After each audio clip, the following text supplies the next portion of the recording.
Assalamualaikum warahmatullahi wabarakatuh. Alhamdulillahirabbil alamin. Wassalatu wassalamu ala asyrafil mursalin nabiyina wa maulana Muhammadin wa ala alihi wa sahbihi ajma'in. Wa asyhadu an la ilaha illallah wahdahu la syarika lah wa asyhadu anna Muhammadan abduhu wa rasuluh sallallahu alaihi wa ala alihi wa sahbihi wa man tabi'al huda ila yaumiddin. Alhamdulillah, puji syukur kita haturkan kehadirat Allah di waktu duha ini di Masjid Kampus UGM. Allah berikan kita semangat untuk belajar, dan yang kita pelajari adalah motivasi untuk belajar. Karena secara umum ilmu itu bentuknya ada dua. Ada ilmu yang bentuknya motivasi, dan ada ilmu yang bentuknya materi untuk diamalkan. Nah, kali ini yang kita pelajari ilmu berkaitan dengan motivasi. Bapak Ibu semuanya sudah bawa buku panduan yang itu adalah ringkasan dari Madarijus Salikin, penjelasan tentang keutamaan ilmu, penjelasan tentang keutamaan ilmu yang dipelajari oleh umat manusia. Baik. Namun sebelumnya saya mau tanya, biasanya kalau jam sekian, jika Anda tidak ada kajian, kegiatannya ngapain? Tidur, belanja, scroll HP, apalagi tiktokan, makan-makan, dan seterusnya. Baik. Alhamdulillah, kira-kira kegiatan ini lebih bermanfaat nggak jika dibandingkan yang itu semuanya? Masya Allah. Cuman begini, biasanya jam-jam sekian itu orang mulai sudah turun tingkat konsentrasi, jadi mulai ngantuk, angap-angop, itu jam-jam sekian. Makanya saya ingin membuat perjanjian dulu, karena kita sampai jam 11. Kalau nanti ada satu yang merem, kajian selesai. Sepakat ya? Baik. Selanjutnya, yang datang paling awal selain panitia ada? Jam berapa? Jam setengah 7. Jam berapa? Jam 7 kurang 5, lebih dulu jam setengah 7. Ada yang lebih dulu lagi sebelum setengah 7, mungkin jam 4. Jam berapa? 6.15. Jam 6.15. Ada lagi yang di bawah jam 6.15? Yang selain panitia? Baik, pemenangnya jam 6.15 ya. Ada yang di bawah itu? Sebelum jam 6.15? Baik, berarti yang datang paling awal jam 6.15 tadi ikut bersih-bersih. Insya Allah dapat hadiah ini. Ini tafsir, ringkasan tafsir Al-Quran berbahasa, jadi ada teks Quran bahasa Indonesia. Nanti dapat hadiah ini. Satu kesempatan lagi ya. Yang berasal dari paling jauh.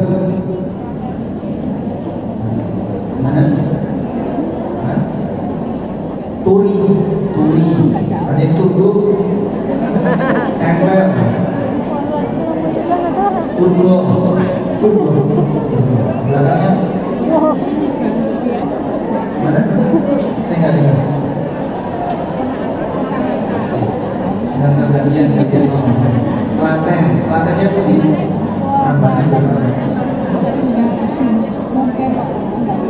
Cawas.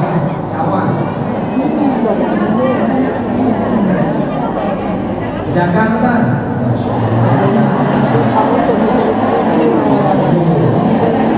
Kesini ngapain?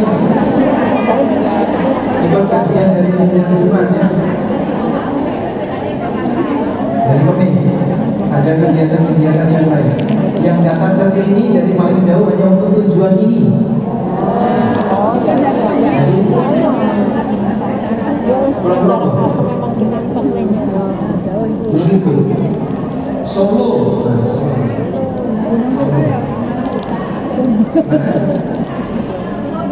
Bekasi sama kayak Jakarta. Bekasi kesini hanya untuk ngaji. Enggak. Karena dicurigai yang datangnya dari Kalimantan juga ada. Mungkin ada yang dari Papua.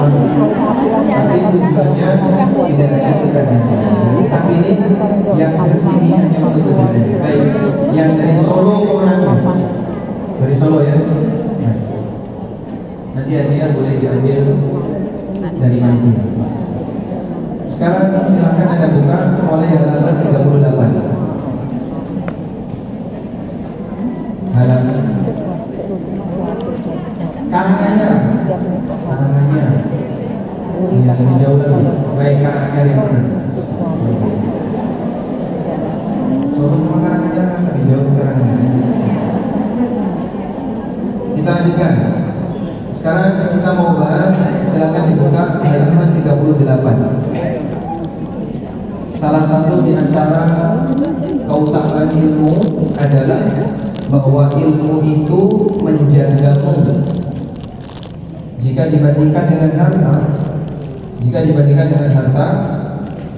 harta kita yang jaga. Ini keterangan yang disampaikan oleh Ali bin Abi Thalib radhiyallahu anhu. Kita awali dari membaca pernyataan yang disampaikan oleh sahabat Ali bin Abi Thalib radhiyallahu anhu. Ada nggak yang tahu siapa nama asli Ali bin Abi Thalib? Nama aslinya? Nama aslinya Ali. Ya. Beliau pernah mengatakan, ya memang itu sudah jadi nama asli. Ali bin. Kalau kunyahnya siapa kunyahnya? Abu Turab. Ada dua kunyah yang beliau punya. Pertama Abu Turab, yang kedua Abu Hasan. Beliau bangga dengan sebutan Abu Turab karena itu yang diberikan Nabi SAW saat beliau tidur di masjid, lagi punya masalah dengan istrinya. Kemudian Nabi SAW datang ke rumah Fatimah. Aina ibnu ammi, di mana putra dari pamanku? Innahu qad ghadabani falam yakil indi. Tadi dia sempat bikin aku marah, terus dia keluar dan tahu tidur di mana. Akhirnya dicari sama Nabi SAW. Cari di mana Ali? Sahabatnya Ali ketemu di masjid. Ya Rasulullah, innahu fil masjid raqid. Beliau sedang di masjid lagi tidur. Nabi SAW masuk ke dalam masjid, lalu membangunkan Ali. Di punggungnya penuh dengan debu, dibersihkan. Qum ya Aba Turab, bangun wahai Abu Turab. Turab itu artinya tanah. Qum ya Aba Turab, bangun wahai Abu Turab. Dan sejak itulah Ali radhiyallahu anhu lebih senang dipanggil Abu Turab. Baik. Beliau mengatakan kepada Kumail bin Ziyad, al-ilmu khairu minal mal. Ilmu lebih baik daripada harta. Al-ilmu yahrusuka wa anta tahrusul mal. Ilmu itu yang akan menjagamu, sementara harta kamu yang akan jaga. Dan demikianlah realita yang bisa kita jumpai. Sehingga ketika Anda misalnya punya sepatu yang bagus atau tas yang bagus, ditaruh di tempat terbuka tanpa ada orang yang nungguin, terasa aman nggak? Anda tidak akan merasa. Sehingga Anda ketika naruh di situ, wah, jangan-jangan nanti ada yang ngambil, jangan-jangan nanti dicuri orang, dan seterusnya. Maka orang ketika bawa harta, dia akan berusaha untuk menjaganya. Ada orang misalnya punya mobil, dia taruh mobil itu parkir di depan rumahnya, jalanannya ramai, sampai tengah malam. Mungkin dia nggak bisa tidur dengan nyenyak. Kenapa? Mobilnya belum masuk garasi. Bisa merasa nyaman gak dia? Tidak. Adanya mobilnya dikasih kerodong, ditutupi, dikasih pengaman, dikasih kon, jangan lewati ini. Tapi tetap saja dia mungkin tidak merasa nyaman. Barangkali nanti ada orang yang melempar batu ke arah kaca mobilnya, pecah. Atau mungkin dia bawa senjata tajam lalu mobilnya dibaret dan seterusnya. Demikianlah manusia, ketika dia diberi oleh Allah harta, maka dia akan menjaga harta itu. Baik. Lalu kata Ibnu Qayyim rahimahullah, yakni anna al-ilma yahfadhu sahibahu wa yuhmihi min mawaridil halakah wa mawa'ikil aqabi. Kata beliau, maksudnya adalah ilmu akan melindungi pemiliknya dari kesalahan yang membawa pada kehancuran. Sehingga yang dimaksud ilmu menjaga kamu, ilmu ini akan mengarahkan kamu untuk meninggalkan perbuatan yang menyebabkan kamu berdosa. Kau kan tahu kayak gini gak boleh. Kau kan ngerti seperti ini dilarang. Kau kan sudah ngerti kalau ini riba. Kau tahu kan kalau ini haram. Itulah ilmu. Sehingga dia akan menjaga pemiliknya untuk menjauhi perbuatan yang dilarang. Hal yang sama, ilmu juga akan mendorong pemiliknya untuk melakukan yang wajib. Kau kan ngerti kayak gini harus wajib kau kerjakan. Kau tahu kan seperti ini seharusnya kau lakukan dan seterusnya. Sehingga dengan itu terdorong bagi dia untuk mengamalkannya. Kamu sudah tahu kan kalau kayak gini hukumnya sunnah, kenapa tidak kau kerjakan? Itu orang kalau punya ilmu. Sehingga ilmu seperti gas dan rem. Bisa Anda bayangkan ketika sebuah kendaraan gak ada gasnya, gak ada remnya, kira-kira gimana? Hah? Kira-kira gimana? Kalau ada sebuah kendaraan tidak ada gasnya, gak ada remnya, gak jalan. Dan kalaupun jalan tidak bisa ditahan. Misalnya kendaraan itu ditaruh di jalanan yang turun, gak ada remnya, memang tidak digas, tapi dia akan gelindir sendiri. Sampai mana ini Anda tahu, dia gak ada pengendali. Maka manusia yang tidak punya ilmu, dia tidak punya motivasi untuk beramal, di saat yang sama tidak ada yang menahan dia untuk berbuat maksiat. Ibarat apa? Kendaraan tanpa gas dan tanpa rem. Baik. Apa adab ketika orang masuk masjid? Ya. Salat tahiyatul masjid. Anda tahu salat tahiyatul masjid ini hukumnya sunnah muakkad, sangat dianjurkan. Tahu ya? Saya yakin tahu, sudah lama ngaji. Saya nggak tanya. Nanti yang angkatan masjid. Atau saya tanya, yang tadi salat tahiyatul masjid ada? Nggak sampai 10%. Nggak sampai 10%. Yang lainnya ngapain? Begitu masuk CODR, pasokan arisan, apalagi ngobrol dengan teman, nyari kawan, nyalain kipas dan seterusnya. Padahal ada bagian yang seharusnya dilakukan oleh seorang muslim pada saat dia masuk masjid. Kata Nabi SAW, "Idza dakhala ahadukumul masjid fala yajlis hatta yarka'a rak'atain." Kalau kamu masuk masjid, jangan langsung deprok, jangan langsung duduk, jangan bludas-bludus. Kerjakan sholat 2 rakaat. Maka pesan dari saya, mudah-mudahan nanti bisa dirutinkan untuk di setiap sesi kajian yang diselenggarakan di masjid. Kalau diselenggarakan di hall hotel atau di mall, Anda nggak perlu berpikir seperti ini. Tapi kalau di masjid, pastikan sebelum duduk ngapain? Sholat tahiyatul masjid. Baik. Lalu ini adalah rumah Allah. Maka jaga baik-baik sopan santun di rumah Allah, sehingga hindari yang namanya maksiat di tempat yang dekat dengan Allah. Orang yang melakukan pelanggaran depan raja dengan melakukan pelanggaran jauh dari tempatnya raja, tentu hukumannya beda. Maka maksiat di masjid lebih besar konsekuensinya daripada maksiat di luar masjid. Mungkin begitu sampai di sini ada ketemu kawan, sudah sempat gibah setengah jam. Yang datang di awal tadi belum gibah ya, belum, alhamdulillah. Sehingga mungkin datang di awal, tapi ternyata tidak dimanfaatkan untuk sholat, untuk zikir, dipakai untuk gibah. Dan Allah tahu ini hambaku masuk rumahku, dia lagi gibah, yang diharapkan oleh Allah Subhanahu wa Ta'ala. Nah, kurang lebih seperti itulah manusia kalau punya ilmu, ibarat dia punya apa? Gas dan rem.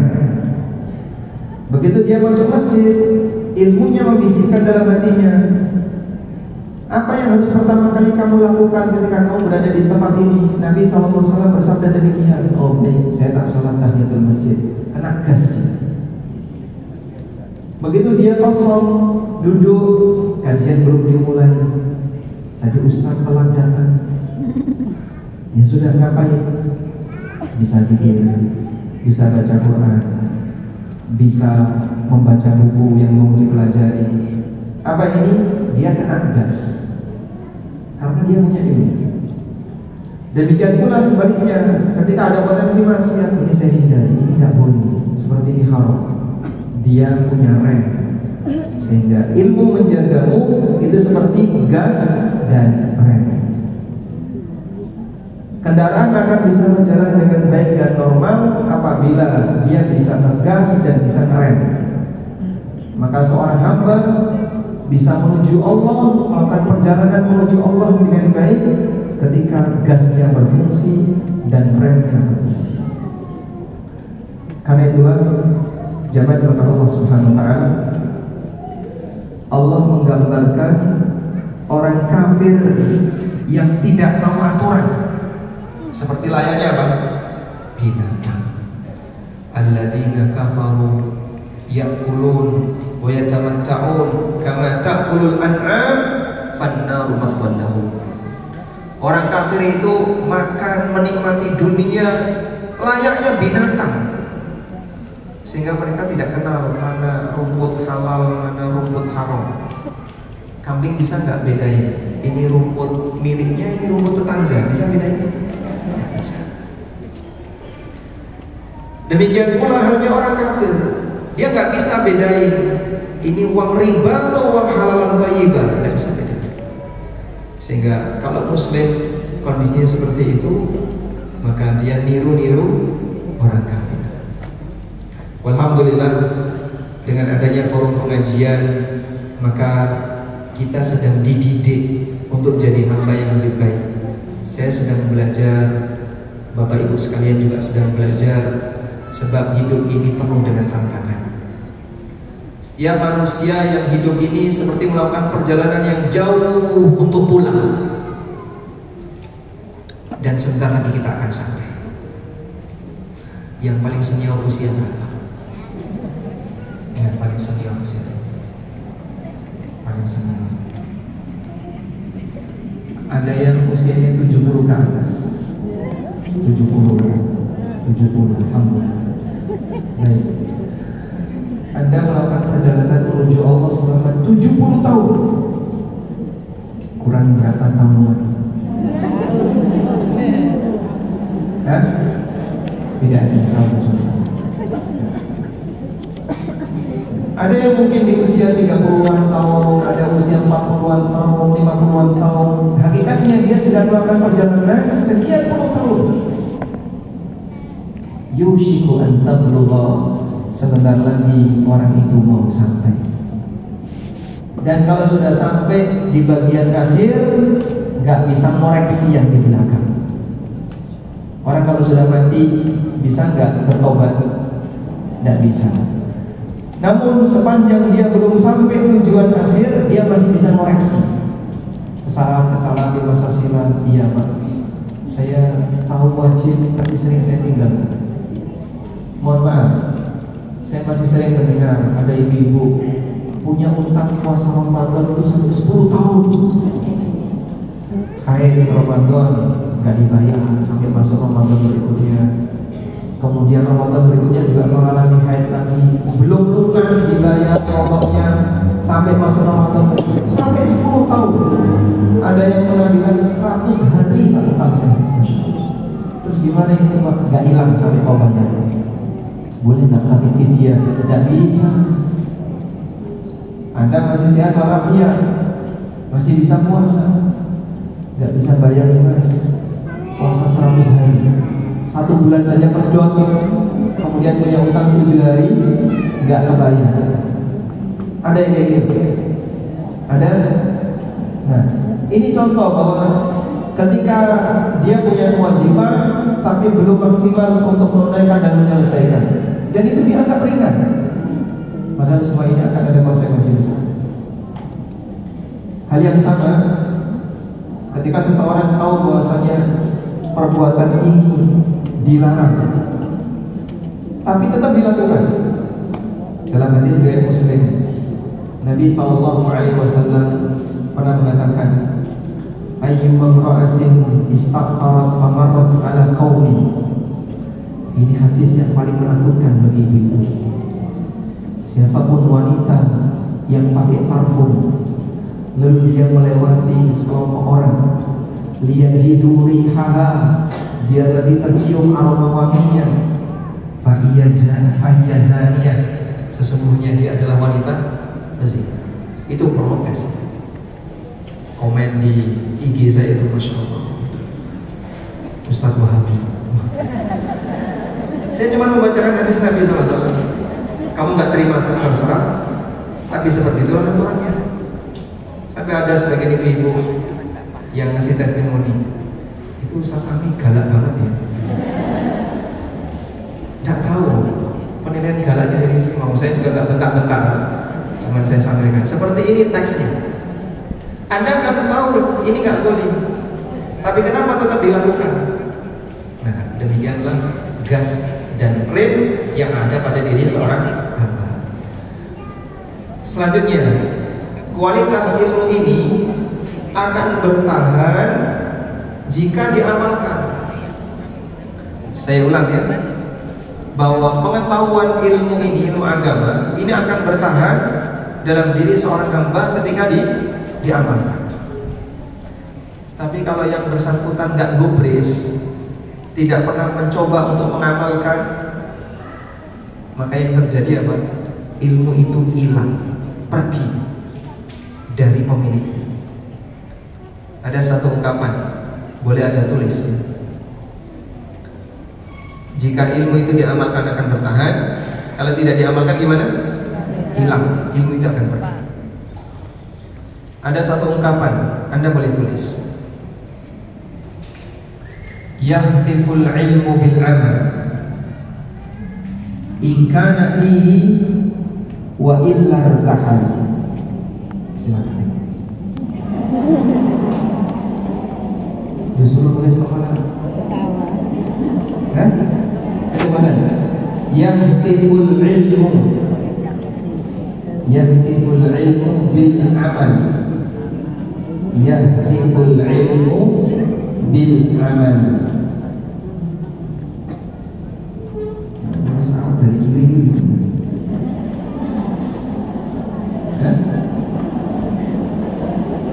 Sakti. Saya aja nggak bisa ya. Boleh syarat dari kanan atau dari kiri? Kanan. Anda nulisnya dari kiri.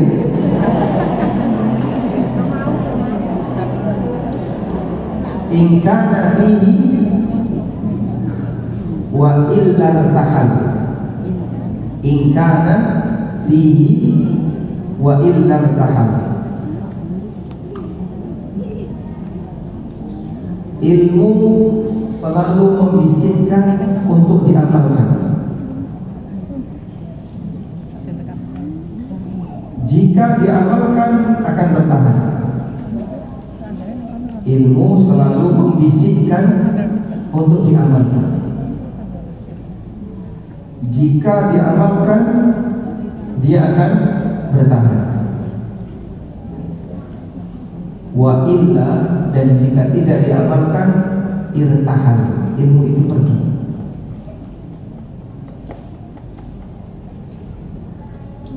Dan semacam ini tidak hanya dialami oleh masyarakat awam, bahkan para ulama ahli hadis di masa silam ternyata seperti itu cara mereka untuk menghafal hadis. Sehingga mereka mengatakan kunna nasta'inu fi hifdzil hadits bil amali bihi. Cara kami untuk mempertahankan hafalan hadis adalah dengan mengamalkan. Sehingga ketika dapat satu hadis diamalkan, Allah Subhanahu wa taala memudahkan ilmu itu melekat dalam diri. Tapi kalau nggak gubris, tidak pernah diperhatikan, maka lama-lama akan hilang. Makanya mohon maaf ya, ini namanya ya Khadijah sudah berapa tahun? 12 tahun. Coba kajian 12 tahun itu kalau misalnya ditulis itu jadi berapa jilid buku? Kajian 12 tahun kalau ditulis itu jadi berapa jilid buku? Banyak sekali. Sehingga kira-kira kalau diadakan post test dari mulai materi tahun pertama sampai tahun 12 yang berhasil berapa persen? Kita yakin banyak yang lupa. Kenapa? Karena apa yang pernah kita